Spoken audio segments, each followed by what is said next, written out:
सच के ठाट निराले होंगे, झूठों के मुंह काले होंगे, कायर घर में दुबके होंगे, सड़कों पे हम दिलवाले होंगे, दिलवाले होंगे। इनकलाब जिंदाबाद, गांधी की शहादत को सलाम।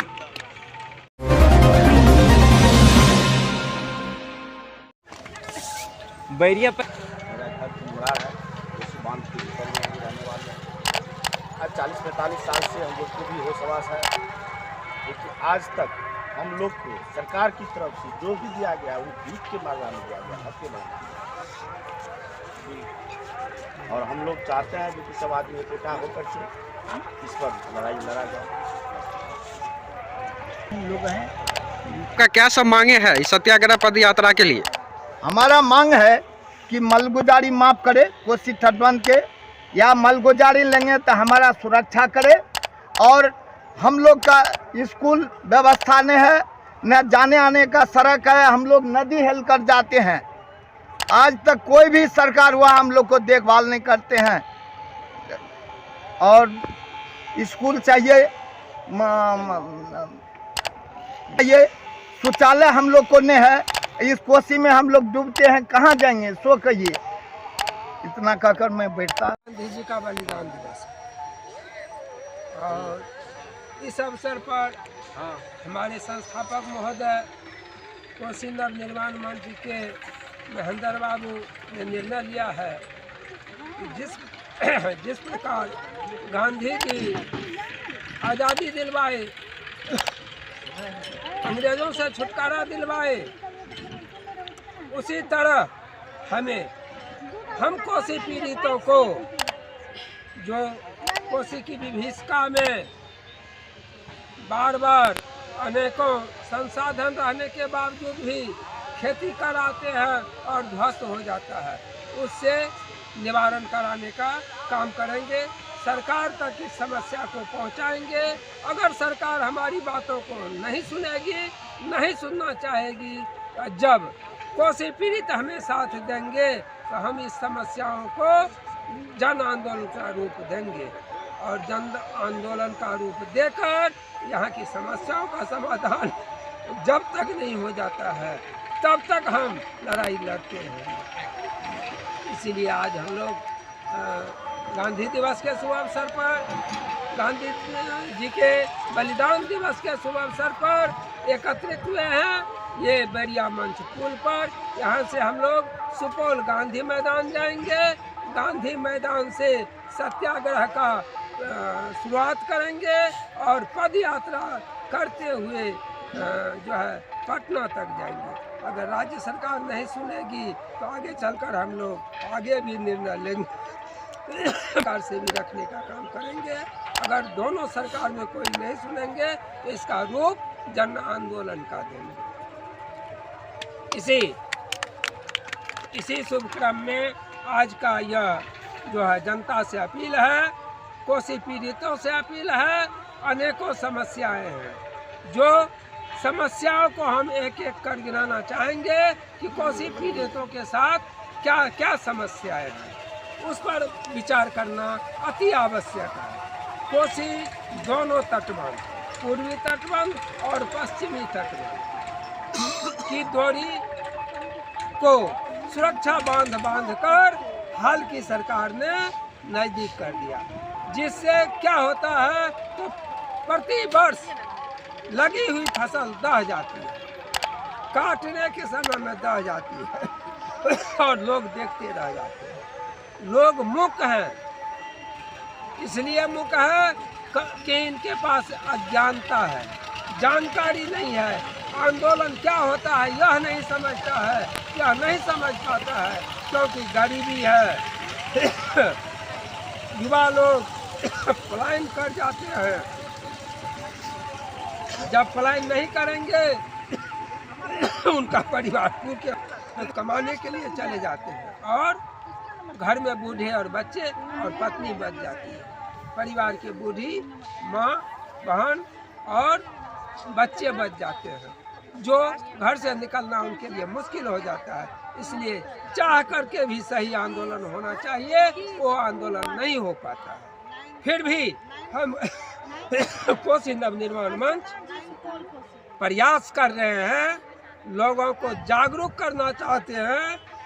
लोगों से उनकी बातों को रखने के लिए घर घर जाकर उनसे बैठक करते हैं, उनको समझाते हैं कि यह समस्या है कोसी माता ने नहीं दी है, ये समस्याएं सरकार के द्वारा दी गई है। राज्य सरकार और मिल करके कोसी को इसमें दबाव डालकर दोनों तरफ बांध बना करके बहाने का काम किया है, जिससे हम लोगों की हालत खराब है। यहाँ 3-4 समस्या ऐसी है जिस पर बताना आवश्यक है। पहला कि कोसी प्राधिकार यहाँ लागू किया था तत्कालीन सरकार ने, विंध्याचल दुबे की सरकार, जिसमें माननीय लहटन चौधरी जी, चंद्रकिशोर पाठक जी और कैबिनेट डिसीजन ली, कोसी प्राधिकार लागू हुआ, 15 वर्षों तक चली भी। प्राधिकार चलने के बाद उसका अध्यक्ष अब्दुल गफूर साहब हुए, लहटन चौधरी जी हुए, विनायक बाबू हुए, चंद्रकिशोर पाठक जी हुए और अंत में ये आकर के अब्दुल गफूर के समय में समाप्त हो गया। उसको हम लोग उजागर करना चाहते हैं, सरकार से निवेदन करेंगे, सरकार से बार बार निवेदन करते आ रहे हैं कि आप इस काम को पूरा कीजिए।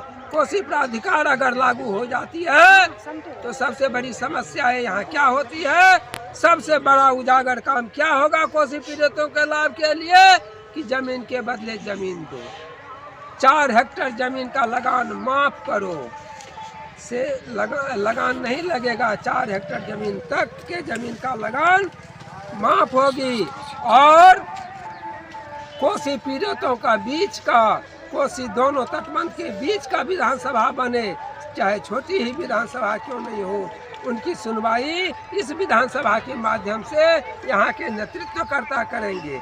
आज हम बताना चाहेंगे कि जमीन दह जाती है, मुआवजा नहीं मिलता है, जैसा कि हमारी बहनें बताई हैं, अभी मुआवजा आज तक नहीं मिला, घोषणा करने के बावजूद भी नहीं मिलता है, जबकि उनको समस्याओं के समाधान के लिए राहत केंद्र कैंप खोलना चाहिए, वह उनको जो है सारी व्यवस्थाएं देनी चाहिए, बर्तन देना चाहिए, खाने पीने का सामग्री देना चाहिए, जो घर से निकल नहीं पाता है यातायात का समुचित व्यवस्था करनी चाहिए, ये सब कुछ नहीं होता।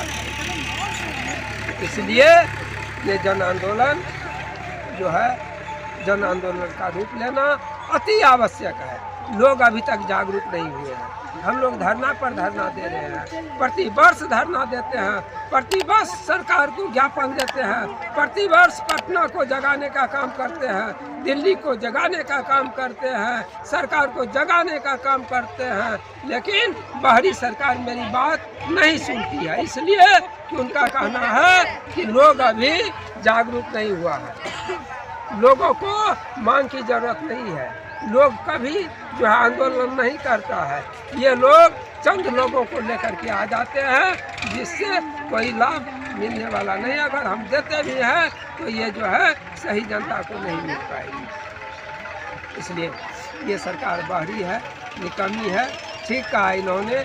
आज आप देखेंगे कि कोसी के अंदर का लोग कौन नेता है, क्यों नहीं है, क्यों नहीं है, हम जानना चाहेंगे, पूछना चाहेंगे आप लोगों से क्यों नहीं है, क्यों नहीं हुए विधानसभा में जाते हैं, क्यों नहीं लोकसभा में जाते हैं, तो इनके पास पैसा नहीं है, पहुंच नहीं है, पकड़ नहीं है, बाहर के लोग पैसे वाले आते हैं, हमारे लोगों से वोट खरीद कर ले जाते हैं, गलत सलत प्रलोभन कर ले जाते हैं, दल में आकर के दलगत बात करके ले जाते हैं, जात पात को में भड़का करके ले जाते हैं, अनेकों बात का प्रलोभन देते हैं, जात पात का प्रलोभन हो, अति पिछड़ी कह करके हो, मुसलमान कह करके हो, अल्पसंख्यक कह करके हो, महादलित कह करके हो, या दूसरे दल के लोग ज़्यादा मय समीकरण कह करके हो,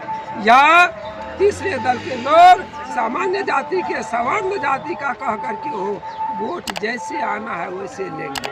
अगर इन सभी कारणों पर लोग प्रलोभित नहीं होते हैं तो पैसे से भी खरीद लेते हैं। इसलिए कि बाहर के लोग पैसे वाले हैं, खरीदने वाले हैं, वो नेता नहीं है, ठेकेदार है। कहे थे महात्मा गांधी जी, जब तक सही आज़ादी तभी मिलेगी जब पार्टी में ठेकेदार लोगों का हक नहीं बने, ठेकेदार लोग प्रशासन पर हावी नहीं हो, ठेकेदार लोगों के हाथ में शासन नहीं जाए। लेकिन आज ठेकेदार लोग ही शासन में, उनके ही सारे कर्मी, उनका बेटा, उनका भतीजा, उसका बेटा, भतीजा, नाती, भगना, पोता, सगे संबंधी, दामाद, ये लोग आते हैं ठेकेदारी करते हैं और नेताजी बैठकर उनको पदाधिकारी को फरमाते हैं कि अरे ये काम डीएम तुम फन्ना को दो, सुपौल में रहना है तो हाँ फन्ना झा को दो रे, झा को ये काम दो, कहाँ लटका हुआ और इतना रुपया भी दो। ये हम लोगों ने सुना है कहते हुए यहाँ के मंत्री को, जिनको आप लोग वोट देते हैं। अच्छी बात है, वोट जात पात के नाम पर उनको मिल जाती है, भड़काऊ में मिल जाती है, ये सब काम नहीं करता है तो पैसे पर मिल जाती है, क्योंकि पैसे कमाने का उनका जो है ताकत बनी हुई है। आते हैं तो हमारे ठेकेदार लोग उनको करोड़ों लाखों में दे देते हैं। इसलिए इन्हीं शब्दों के साथ हम कहना चाहेंगे कि महेंद्र बाबू 2 मिनट का हमको मौका मिला, पेपर में छप जाएगा तो हमको जो है कहीं फंसा देंगे, ऐसा किया गया भी है। ऐसा ये हमारे मंत्री जी सैकड़ों लोगों को फंसाने का काम किया। सुपौल का उदाहरण देंगे, नाम गिना करके दे सकते हैं, लेकिन क्या उजागर करें, जिनको फंसाया हुआ भी नहीं बोलता है।